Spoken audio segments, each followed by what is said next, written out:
Most of my work I do in this study, a studio, but it is actually a garage.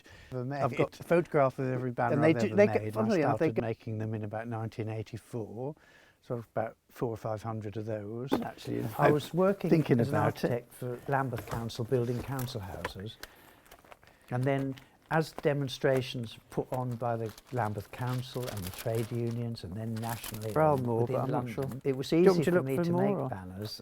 And for a long time, I was making banners with portraits on them for basically young men, often young black men who had died in police custody.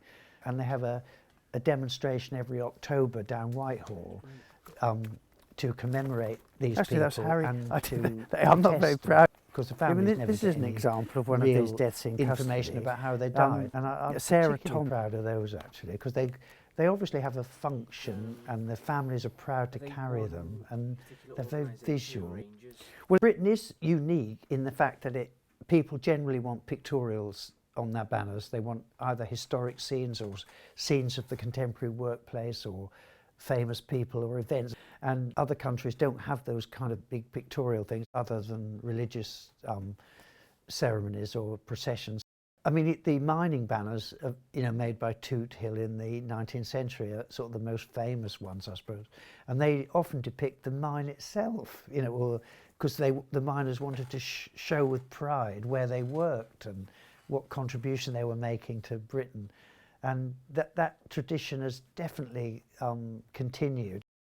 When I work for the trade unions, I'm trying to present them in the most optimistic, progressive way I can, and sort of the democracy of them, and the way many people are involved in the discussions, which are themes in the play. So I hope that came into it when the National Theatre considered, getting me involved.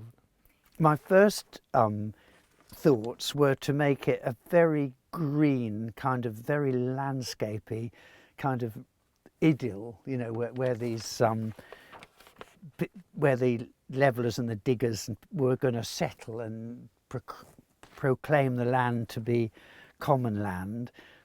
And I was I was suggesting trees arching over with the slogan of the play, and the sunburst, which that was established very early on, that there had to be a morning sunburst. But the discussions continued, and it sort of developed into these two sketches, which ended up being the final agreed design. I definitely read it had to be a red banner, the imagery on a red banner, because